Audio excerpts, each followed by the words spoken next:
আপুনি পৰেশ বৰুৱা হ'লেও মই আপোনাৰ পৰা চুটলিপিত নচলো। আপুনি খুব বেছি মোক দুটা গুলি মাৰিব, কি কৰিব তাতকৈ ওপৰত? আপোনালোকে আজিলৈকে মিয়াৰ বিৰুদ্ধে এটা শব্দ নকলেহে। আপুনি বাংলাদেশত পূজক, আপুনি আৰবক পূজক, আপুনি ইছলামিক কাণ্ট্ৰিক পূজক। তেতিয়াহ'লে আপুনি ফোন কিয় কৰিছে? আপুনি এদিন টকশ্বত আপুনি আজিলৈকে দীৰ্ঘকাল অসমৰ বাহিৰত থাকিলে অসমৰ কল্যাণৰ কাৰণে কাম কৰা বুলি কয়, হয়নে? তাৰ পাছতো অসমত মিয়া মুছলমানৰ আগ্ৰাসনৰ বিৰুদ্ধে আপুনি কেতিয়াবা এটা শব্দ কৈছেনে? আপুনিতো কেতিয়াও কোৱা নাই অসমত মিয়া মুছলমানৰ আগ্ৰাসনৰ বিৰুদ্ধে এটা শব্দ। তুমি তোমাৰ জন্ম কেতিয়া হৈছিলে? তোমাৰ জন্ম বোধহয় খুব জোৰ 40 বছৰ আগত হৈছে, হয় নে বাৰু? 40 বছৰ আগত আমি কি কৰিছিলো? মই বিশেষকৈ কি কৰিছিলো? শুনক মহাশয়, অসমক ভাল পোৱাৰ পেটেণ্ট কেৱল আপুনিয়ে লৈ থোৱা নাই, অসমক আমি সকলোৱে ভাল পাওঁ। ময়ো অসমীয়া। কিন্তু আপোনালোকে আজি দীৰ্ঘকাল ধৰি অসমৰ ওপৰত মিয়া মুছলমানৰ যোনটো আগ্ৰাসন হৈছে, আপোনালোকে কেতিয়াবা এটা শব্দ কৈছেনে? আপুনি দীৰ্ঘকাল বাংলাদেশত অসমৰ জাতীয় সংগ্ৰামৰ কাৰণে থকা বুলি কয়, কেতিয়াবা এটা মাত মাতিছেনে? অসমৰ মিয়া মুছলমানে অসমৰ 9 লাখ বিঘা ভূমি দখল কৰি পেলালে, আপোনালোকে কেতিয়াবা এটা শব্দ কৈছেনে? কেতিয়াওতো কোৱা নাই। দখল কৰিবলৈ কোনে দিছে? এই যে পলিটিক্সিয়ানে দিছে, আমি দিছিলো নি দখল কৰিবলৈ? তেতিয়াহ'লে আপোনালোকে এটা শব্দও কিয় কোৱা নাই? আপুনি কেতিয়াও এটা শব্দও কিয় কোৱা নাই তেওঁলোকৰ বিৰুদ্ধে? আমিতো কেতিয়াও শুনা নাই। সদায় আপোনালোকে অনা অসমীয়া, বিহাৰী, হিন্দী ভাষীৰ বিৰুদ্ধে মাত মাতে। কেতিয়াবা মিয়া মুছলমানৰ বিৰুদ্ধে আগ্ৰাসনৰ বিৰুদ্ধে মাত মাতিছেনে? কেতিয়াওতো মাত নামাতাই। তুমি তেতিয়াহ'লে ঘূৰ হেৰি মানে বিজেপি এই যে মিয়া মুছলমান কোনে আনিলে? ইণ্ডিয়া আনিলে। ভাৰতীয় ৰাজনীতি তোমাৰ বয়সত বহুত। তুমি শুনা, তোমাৰ পৰা চুটলিপি ল'বলৈ নাই। আৰু আপোনাৰ পৰাও, আপুনি পৰেশ বৰুৱা হ'লেও মই আপোনাৰ পৰা চুটলিপিত নচলো। আপুনি খুব বেছি মোক দুটা গুলি মাৰিব, কি কৰিব তাতকৈ ওপৰত? আপুনি মোক দুটা গুলি মাৰিব। কিন্তু এনেকুৱা বহু হিন্দু মানুহ, অসমীয়া খিলঞ্জীয়া মানুহ জাগি গৈছে। তুমি স্বাধীনতা কৰা, তাৰপিছতে ইণ্ডিয়ানৰ মানে আপুনি যোনটো আজিলৈকে স্বাধীন অসমৰ কথা কয়, আপুনি স্বাধীন অসমৰ মানচিত্ৰ দিব পাৰিলে? মেপ এখন দিব পাৰিলে? কোনখন স্বাধীন অসম হ'ব? আপোনালোকে সদায় বৰ অসমৰ কথা কয়। কোনখন বৰ অসম হ'ব? বৰ অসমৰ লগত আজি মণিপুৰী থাকিব, মিজো থাকিব, নাগা থাকিব। ক'ত থাকিব? আপোনালোকে আজিলৈকে এখন মেপ দিব নোৱাৰিলে। আপোনালোকে সদায় কৈ আছে ইয়াণ্ডাবু সন্ধিৰ যোগেদি অসম ভাৰতৰ অংগ হৈছিল। অসম মহাভাৰতৰ দিনৰ পৰা ভাৰতৰ অংগ। তুমি হিষ্ট্ৰীটো আমাক দিব নালাগে, সত্যটো দিয়া। কোনখন মহাভাৰত এইটো কাল্পনিক। কি কাল্পনিক হে? Mahabharat and Ramayan is not mythology, it is our proud history.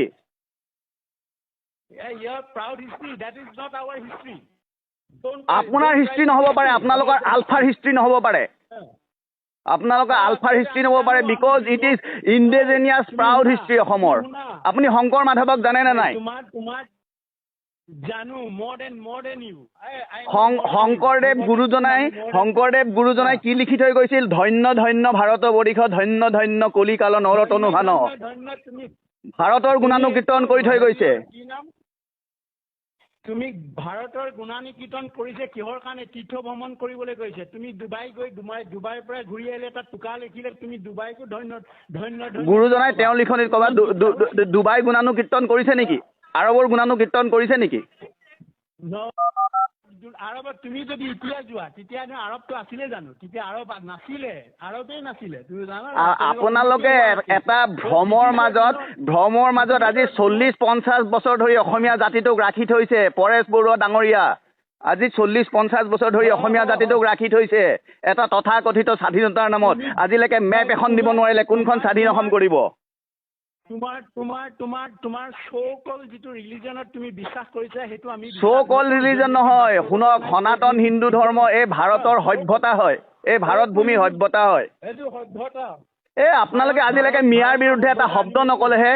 এটা শব্দ নকলেহে কেৱল ভাৰত ৰাষ্ট্ৰক আমি পুজো ইদং নামম ৰাষ্ট্ৰই চাহা বুলি কওঁ। তুমি পুজি থাকা তুমি ভাৰত বন্দী আপুনি বাংলাদেশত পূজক, আপুনি আৰবক পূজক, আপুনি ইছলামিক কাণ্ট্ৰিক পূজক। আমাৰ যিটো কাম আছে আমি কৰি যাম বোপাই, আমি আমাৰ মতে কৰি তুমি তোমাৰ লগত মই ডিবেট কৰাৰ প্ৰয়োজন নাই। তেতিয়াহ'লে আপুনি ফোন কিয় কৰিছে? আপুনি এদিন টক শ্ব'ত আহক, অনলাইন আপোনাৰ লগত টক শ্ব'ত পাতক। কোনোবা এটা আপোনাৰ প্ৰতিটো চেনেল আপোনালোকৰ আলফাৰ ফিটিং আছে, প্ৰতিটো চেনেল ফিটিং আছে, আপোনালোকে টক শ্ব' পাতক।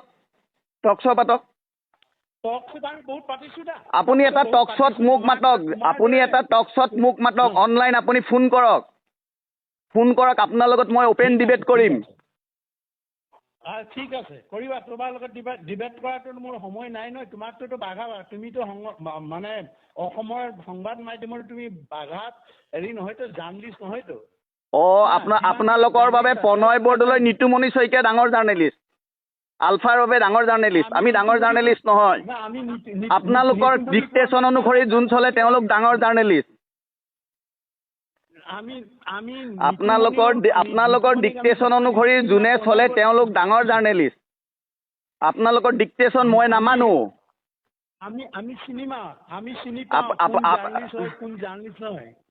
ৰিলিজন বিশ্বাস কৰা তুমি। You believe in religion? কিয় মই ৰিলিজনত বিশ্বাস নকৰিম? মই জাৰৰ সন্তান নহয়। মই জাৰৰ সন্তান নহয়তো। মই এতিয়া আপোনাৰ নাম আছিলে আগতে পৰেশ বৰুৱা, এতিয়া পৰেশ অসম কৰিলে। মই বিশ্বজিৎ নাথ, মোৰ নাম সলনি কৰা নাই। মই জাৰৰ সন্তান নহয়। মই জাৰৰ সন্তান নহয়। আপুনি কি বাদত আছে? আপুনি মানৱতাবাদত আছে। কেতিয়াবা বাংলাদেশৰ মিয়া মুছলমানৰ বিৰুদ্ধে কৈছে, অসমত যে আগ্ৰাসন কৰিলে 6 লাখ বিঘা মাটি দখল কৰিলে, কেতিয়াবা কৈছে? এতিয়াতো এটা শব্দ কোৱা নাই। এইটো মই কোৱা ফিগাৰ নহয়, এইটো হৰিশংকৰ ব্ৰহ্ম কমিটিয়ে ৰিপৰ্ট দিছে গভৰ্ণমেণ্ট অফ আছামক। হৰিশংকৰ ব্ৰহ্ম মাটি দখল কৰা কোনো কংগ্ৰেছ নাছিলে, বিজেপি আছে। বিজেপিয়ে কিমান দখলীমুক্ত কৰিলে? কিমান কৰিলে? সেই প্ৰশ্নটো আপুনি মোক কিয় সুধিছে? আপোনাক মই সুধিছো যে আপুনি মোৰ ওপৰত যে প্ৰশ্ন সুধিছে, আপুনি আজিলৈকে এটা শব্দ মাত নামাতিলে কিয়? বাংলাদেশত আজি আপোনালোকৰ এই জাতীয় সংগ্ৰামৰ কাৰণে হাজাৰ হাজাৰ অসমীয়া ল'ৰা ছোৱালী মৰি গ'ল, কিন্তু আজিতো আপোনাৰ সন্তান ছেফ জ'নত আছে। আপোনাৰ সন্তানটো আজি ছেফ এণ্ড কমফৰ্টেবল জ'নত আছে। শুনা, তুমি মানে মোৰ বাংলাদেশৰ মোৰ সন্তান তুমি বাংলাদেশৰ আছে বুলি কেনেকে জানা? ক'ত তুমি পাইছা? শুনক, মনোজ গোস্বামী আজি কিছুদিন আগতে লিখিছে যে আপোনাৰ জ্যেষ্ঠ সাংবাদিক মনোজ গোস্বামী, আপোনাৰ সন্তান ব্ৰিটেইনত আছে। আপুনি তেতিয়া কিয় প্ৰতিবাদ নাই কৰা যে মোৰ সন্তান কোনো ব্ৰিটেইনত নাই, ইউকেত নাই? আপুনিতো প্ৰতিবাদ কৰা নাই। নাই কোৱা। মনোজ গোস্বামীয়ে ফেচবুকত আপডেট দিছে, জ্যেষ্ঠ সাংবাদিক। জনাই জানিলে নহ'ব নহয়। আপোনাৰ বিষয়ে কি কয়? আপুনি হাবিত থাকে, হাবিত কাহে ওলাই নাহে। আপোনালোকে শুনক, আপুনি মোতকে জ্যেষ্ঠ। আজি আপুনি 50 বছৰৰ প্ৰায় অসমৰ বাহিৰত থাকিলে, অসমক স্বাধীন কৰাৰ সপোন দেখিলে, কিন্তু আপুনি তাৰ বিনিময়ত অসমীয়া জাতিটোৱে কি পালে? 50 বছৰ তোমাক কোনে ক'লে মই 50 বছৰ অসমৰ বাহিৰত আছিলো বুলি? অসমৰ আন্দোলনত কোন আছিলে? তুমি শুনাচোন, আপোনাৰ অসমীয়া জাতিটোলৈ আপোনাৰ অৱদান কি কওকচোন? অৱদান মই হৈছো আছুৰ যিখন চুক্তি হৈছে তাৰ প্ৰথম কাণ্ডাৰী মই। শুনক, আছুৰ যদি আপুনি প্ৰথম চুক্তি হৈছে, আছুৱে কিয় 1951 মানি ল'লে, আপুনি কিয় নামানিলে? মাত নামাতিলে কিয়? আমিতো প্ৰথম মানিলো। তুমি চোৱাচোন, আমি যদি গোটেই ভাৰতবৰ্ষত চিটিজেনশ্বিপ ডিমাৰ্কেশ্যন ইয়াৰ 1951, অসমত 1971 কৰিলে। মোৰ কথাটো শুনা তুমি। প্ৰথম শুনিলোৱা, তেতিয়াহে ক'বা তুমি। তাৰপিছতে এনেই নক'বা তুমি। মোৰ যিমান বয়স, মই 70 ওপৰ হৈছে। মোৰ বয়স তুমি তেতিয়া জন্মই হোৱা নাছিলা, জানা?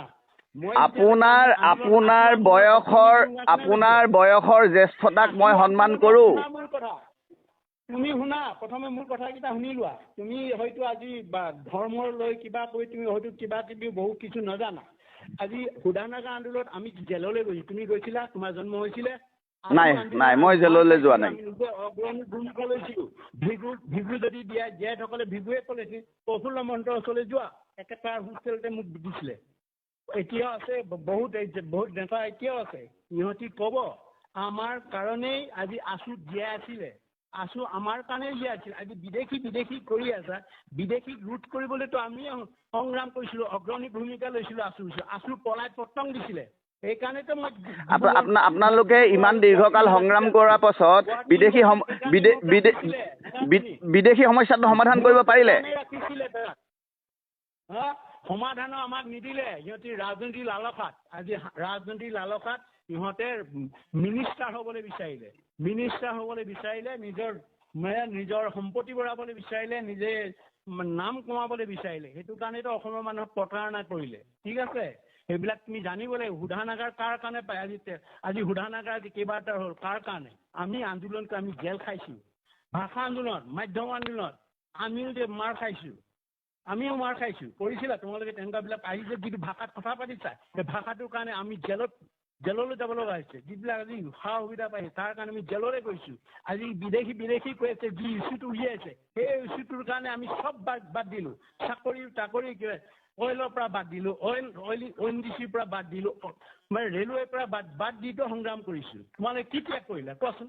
আমি যে 3টা বস্তুত ONGC, অইল ইণ্ডিয়া আৰু ৰেলত 3টা চাকৰি আপোনালোকে ত্যাগ কৰাৰ নামত আজি অসমখনৰ আপোনালোকে ত্যাগ কৰাৰ নামত আজি অসমৰ যে হাজাৰ ল'ৰা ছোৱালী ভৱিষ্যত অন্ধকাৰ হৈ গ'ল, হাজাৰ সম্ভাৱনাময় যুৱক যুৱতী যে মৰি গ'ল আপোনালোকৰ তথাকথিত আলফাৰ সংগ্ৰামৰ নামত মৰি যে গ'ল। সেই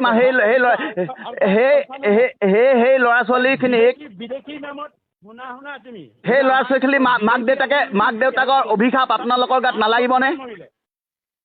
শুনা, তোমালোকৰ 800 যে মৰিলে, 800 মানুহে যে মৰি আকৌ সেই দলটোৰ লগত তোমাৰ আজি বিজেপি কেলে মিতিৰালি কৰিছে? 800 ছাত্ৰ সন্থাৰ যিটো দৰিদ্ৰ AGP হৈছে তাৰ লগত কিয় মিতিৰালি কৰিছে? তাক প্ৰথমে গালি পোৱা না।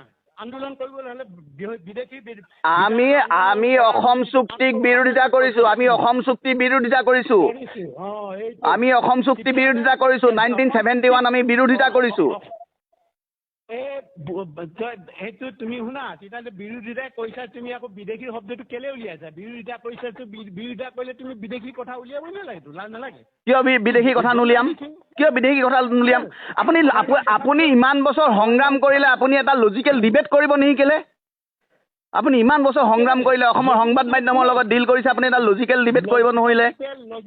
লজিকেল কোনোবাই কৈছে নেকি? আহিছে নেকি? ভিত্তিত আহিব লাগিব, লজিকেল ভিত্তিত আহিব লাগিব। মাতিছে নেকি? আমাক মাতিব লাগিব, তেতিয়া আমি দিম। কিমানবিলাক এই আলোচনাৰ আগতে কিমান বাগা বহি চবেইতো আহি সুধিছিলে এই ধৰণৰ।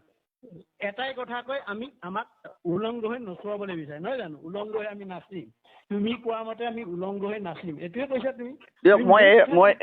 মই হস্পিটেলত আছোঁ, মই হস্পিটেলত আছোঁ, মই অলপ দেৰি কথা পাতিম। শুনা, লিচেন তুমি, লাষ্ট কথাটো কৈছোঁ, লিচেন তুমি। বিদেশী কৈ আছে, মিয়া বাংলাদেশী বঙালীবিলাক আহি যে হিন্দু বঙালী আহি গোটেই কৰিমগঞ্জ ল'লে, ল'লে, সেইবিলাকৰ বান্ধ কেলে? সেইবিলাকৰ ওপৰত নকৰা কেলে? হিন্দু সনাতন বুলি কয়, তুমি সেইটো কৰিবলৈ বিচাৰিছা। ইয়াতে বিদেশী বুলি ক'লে আজি মাটি দখল কৰা বঙালীটো দখল, লামলিং শেষ কৰিলে, তিনিচুকীয়া শেষ কৰিলে, আৰু শিলচৰ হওক কৰিমগঞ্জ হওক, সিহঁতৰতো এতিয়া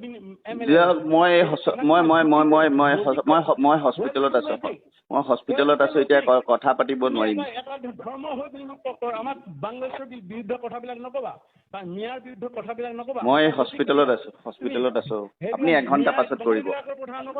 আপুনি 1 ঘণ্টা পাছত কৰিব, অনুগ্ৰহ কৰি। আপুনি 1 ঘণ্টা পাছত কৰিব, মই হস্পিটেলত আহিছোঁ।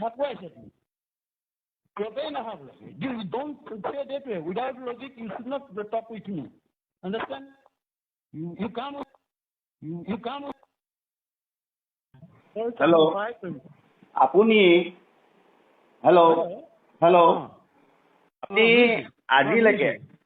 আজিলৈকে দীৰ্ঘকাল অসমৰ বাহিৰত থাকিলে অসমৰ কল্যাণৰ কাৰণে কাম কৰা বুলি কয়, হয়নে? তাৰ পাছতো অসমত মিয়া মুছলমানৰ আগ্ৰাসনৰ বিৰুদ্ধে আপুনি কেতিয়াবা এটা শব্দ কৈছেনে? আপুনিতো কেতিয়াও কোৱা নাই অসমত মিয়া মুছলমানৰ আগ্ৰাসনৰ বিৰুদ্ধে এটা শব্দ। তুমি তোমাৰ জন্ম কেতিয়া হৈছিলে? তোমাৰ জন্ম বোধহয় খুব জোৰ 40 বছৰ আগত হৈছে, হয় নে বাৰু? 40 বছৰ আগত আমি কি কৰিছিলোঁ? মই বিশেষকৈ কি কৰিছিলো শুনক ইউ নো এবাউট মি শুনক মহাশয়, অসমক ভাল পোৱাৰ শুনক, অসমক ভাল পোৱাৰ পেটেণ্ট কেৱল আপুনিয়ে লৈ থোৱা নাই, অসমক আমি সকলোৱে ভাল পাওঁ। মই লোৱা নাই, ময়ো অসমীয়া, কিন্তু আপোনালোকে আজি দীৰ্ঘকাল ধৰি অসমৰ ওপৰত মিয়া মুছলমানৰ যোনটো আগ্ৰাসন হৈছে, আপোনালোকে কেতিয়াবা এটা শব্দ কৈছেনে? আপুনি দীৰ্ঘকাল বাংলাদেশত অসমৰ জাতীয় সংগ্ৰামৰ কাৰণে থকা বুলি কয়, কেতিয়াবা এটা মাত মাতিছেনে অসমৰ মিয়া মুছলমানে অসমৰ 9 লাখ বিঘা ভূমি দখল কৰি পেলালে? আপোনালোকে কেতিয়াবা এটা শব্দ কৈছেনে? কেতিয়াওতো কোৱা নাই। এই দখল কৰিবলৈ কোনে দিছে? এই যে পলিটিক্সিয়ানে দিছে, আমি দিছিলো নি দখল কৰিবলৈ? তেতিয়াহ'লে আপোনালোকে এটা শব্দও কিয় কোৱা নাই? আপুনি কেতিয়াও এটা শব্দও কিয় কোৱা নাই তেওঁলোকৰ বিৰুদ্ধে? আমিতো কেতিয়াও শুনা নাই, সদায় আপোনালোকে অনা অসমীয়া, বিহাৰী, হিন্দী ভাষীৰ বিৰুদ্ধে মাত মাতে। কেতিয়াবা মিয়া মুছলমানৰ বিৰুদ্ধে আগ্ৰাসনৰ বিৰুদ্ধে মাত মাতিছেনে? কেতিয়াওতো মাত নামাতাই। তুমি তেতিয়াহ'লে ঘূৰ হেৰি মানে বিজেপি, বিজেপি এই যে মিয়া মুছলমান কোনে আনিলে? ইণ্ডিয়া আনিলে। ভাৰতীয় ৰাজনীতিৰ তোমাৰ বয়সত বহুত, তুমি শুনা, তোমাৰ পৰা চুটলিপি ল'বলৈ নাই। আৰু আপোনাৰ পৰাও, আপুনি পৰেশ বৰুৱা হ'লেও মই আপোনাৰ পৰা চুটলিপিত নচলো। আপুনি খুব বেছি মোক 2টা গুলি মাৰিব, কি কৰিব তাতকে ওপৰত? আপুনি মোক 2টা গুলি মাৰিব, কিন্তু এনেকুৱা বহু হিন্দু মানুহ, অসমীয়া খিলঞ্জীয়া মানুহ জাগি গৈছে। তুমি স্বাধীনতা কৰা, তাৰপিছতে ইণ্ডিয়ানৰ মানে আপুনি যোনটো আজিলৈকে স্বাধীন অসমৰ কথা কয়, আপুনি স্বাধীন অসমৰ মানচিত্ৰ দিব পাৰিলে, মেপ এখন দিব পাৰিলে, কোনখন স্বাধীন অসম হ'ব? আপোনালোকে সদায় বৰ অসমৰ কথা কয়, কোনখন বৰ অসম হ'ব? বৰ অসমৰ লগত আজি মণিপুৰী থাকিব, মিজো থাকিব, নাগা থাকিব। ক'ত থাকিব? আপোনালোকে আজিলৈকে এখন মেপ দিব নোৱাৰিলে। আপোনালোকে সদায় কৈ আছে ইয়াণ্ডাবু সন্ধিৰ যোগেদি অসম ভাৰতৰ অংগ হৈছিল। অসম মহাভাৰতৰ দিনৰ পৰা ভাৰতৰ অংগ। তুমি হিষ্ট্ৰীটো আমাক দিব নালাগে, সত্যটো দিয়া। কোনখন মহাভাৰতৰ এইটো কাল্পনিক। কি কাল্পনিক হে? Mahabharat and Ramayan is not mythology, it is our proud history.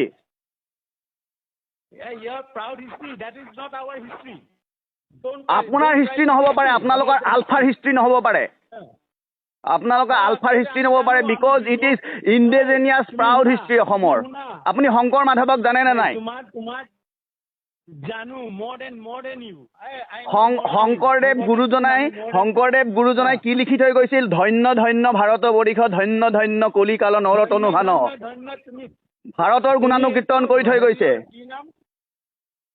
তুমি ভাৰতৰ গুণানুকীৰ্তন কৰিছে কিহৰ কাৰণে? তীৰ্থ ভ্ৰমণ কৰিবলৈ গৈছে। তুমি ডুবাইৰ পৰা ঘূৰি আহিলে, তাত টোকা লিখিলে, তুমি ডুবাইকো ধন্য ধন্য। গুৰুজনাই তেওঁৰ লিখনিত ক'ৰবাত ডুবাই গুণানুকীৰ্তন কৰিছে নেকি? আৰবৰ গুণানুকীৰ্তন কৰিছে নেকি?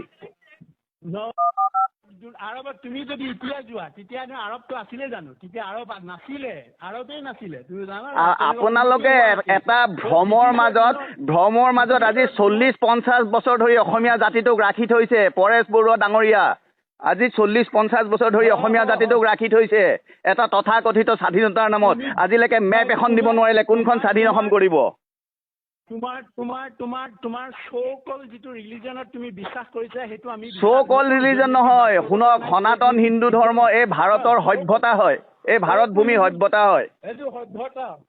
আপোনালোকে আজিলৈকে মিয়াৰ বিৰুদ্ধে এটা শব্দ নকলেহে। কেৱল ভাৰত ৰাষ্ট্ৰ, এই ভাৰত ৰাষ্ট্ৰক আমি পূজো, ইদং নমঃ ৰাষ্ট্ৰই চাহা বুলি কওঁ। তুমি পুজি থাকা, তুমি ভাৰত বন্দী। আপুনি বাংলাদেশত পূজক, আপুনি আৰবক পূজক, আপুনি ইছলামিক কাণ্ট্ৰিক পূজক। আমাৰ যিটো কাম আছে আমি কৰি যাম উপায়। আমি আমাৰ মতে কৰি, তুমি তোমাৰ লগত মই ডিবেট কৰাৰ প্ৰয়োজন নাই। তেতিয়াহ'লে আপুনি ফোন কিয় কৰিছে? আপুনি এদিন টক শ্ব'ত আহক, অনলাইন আপোনাৰ লগত টক শ্ব' পাতক। কোনোবা এটা আপোনাৰ প্ৰতিটো চেনেল, আপোনালোকৰ আলফাৰ ফিটিং আছে, প্ৰতিটো চেনেল ফিটিং আছে। আপোনালোকে টক শ্ব' পাতক। আপুনি এটা টক শ্ব'ত মোক মাতক, অনলাইন আপুনি ফোন কৰক। আপোনাৰ লগত মই অপেন ডিবেট কৰিম।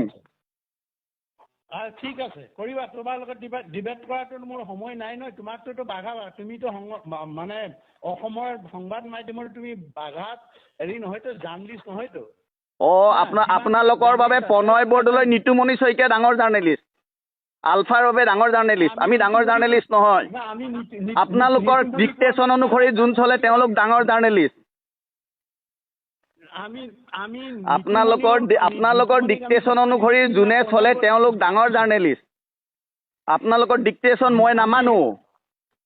আমি চিনি পাওঁ কোন জাৰ্নেলিষ্ট হয়। ৰিলিজন বিশ্বাস কৰা তুমি, ইউ বিলিভ ইন ৰিলিজন। কিয় মই ৰিলিজনত বিশ্বাস নকৰিম? মই জাৰৰ সন্তান নহয়।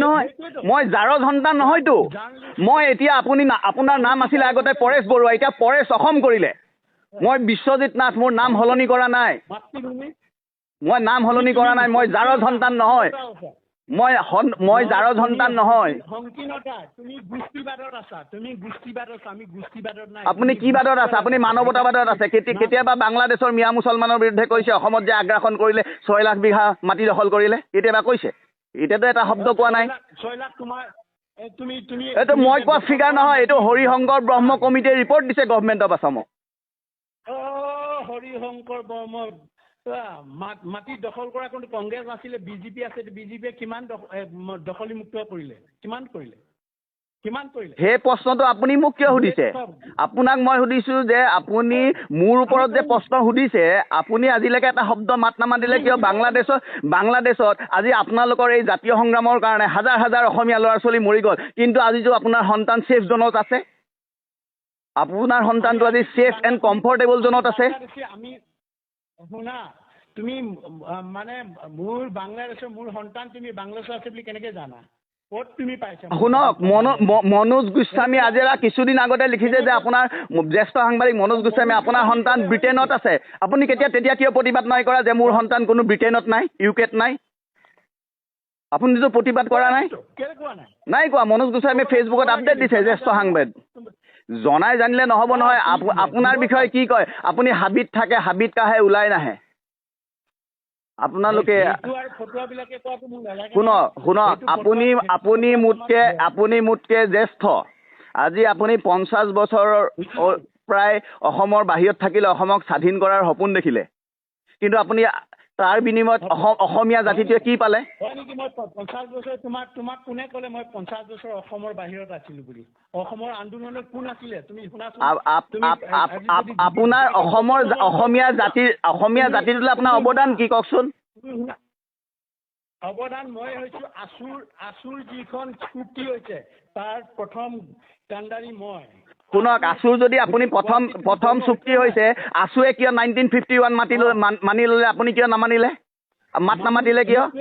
সেইটোৱে আমিতো প্ৰথম মানিছো। তুমি চোৱাচোন, আমি যদি গোটেই ভাৰতবৰ্ষত চিটিজেনশ্বিপ ডিমাৰ্কেশ্যন ইয়াৰ 1951, অসমত 1971 কৰিলে। মোৰ কথাটো শুনা, তুমি প্ৰথম শুনিলোৱা, তেতিয়াহে ক'বা তুমি। তাৰপিছতে এনেই নক'বা তুমি। মোৰ যিমান বয়স, মই 70 ওপৰ হৈছে। মোৰ বয়স তুমি তেতিয়া জন্মই হোৱা নাছিলা, জানা? আপোনাৰ বয়সৰ জ্যেষ্ঠতাক মই সন্মান কৰোঁ। তুমি শুনা, প্ৰথমে মোৰ কথাকেইটা শুনি লোৱা। তুমি হয়তো আজি ধৰ্মৰ লৈ কিবা কৈ তুমি হয়তো কিবা কিবি বহুত কিছু নাজানা। আজি শোধানাগাৰ আন্দোলনত আমি জেললৈ গৈছো। তুমি গৈছিলা? তোমাৰ জন্ম হৈছিলে? নাই, মই জেললৈ যোৱা নাই। অগ্ৰণী ভূমিকা লৈছিলো। ভিগু যদি জীয়াই থকলে ভিগুৱে ক'লেছিল প্ৰফুল্ল মহন্তৰ ওচৰলৈ যোৱা, একেটা হোষ্টেলতে মোক দিছিলে। এতিয়াও আছে, বহুত নেতা এতিয়াও আছে। সিহঁতি ক'ব আমাৰ কাৰণেই আজি আছু জীয়াই আছিলে। আছু আমাৰ কাৰণে জীয়াই আছিল। আজি বিদেশী কৰি আছা। বিদেশীক ৰোধ কৰিবলৈতো আমি সংগ্ৰাম কৰিছিলো, অগ্ৰণী ভূমিকা লৈছিলো। আছু পলাই পতং দিছিলে। সেইকাৰণেতো আপোনালোকে ইমান দীৰ্ঘকাল সংগ্ৰাম কৰাৰ পাছত বিদেশী সমস্যাটো সমাধান কৰিব পাৰিলে? সমাধানো আমাক নিদিলে। সিহঁতি ৰাজনীতিৰ লালসাত, আজি ৰাজনীতিৰ লালসাত সিহঁতে মিনিষ্টাৰ হ'বলৈ বিচাৰিলে, নিজৰ সম্পত্তি বঢ়াবলৈ বিচাৰিলে, নিজে নাম কমাবলৈ বিচাৰিলে। সেইটো কাৰণেতো অসমৰ মানুহক প্ৰতাৰণা কৰিলে। ঠিক আছে, সেইবিলাক তুমি জানিব লাগিব। শোধানাগাৰ কাৰ কাৰণে পায়? আজি শোধানাগাৰ আজি কেইবাটাৰ হ'ল, কাৰ কাৰণে? আমি আন্দোলন আমি জেল খাইছো।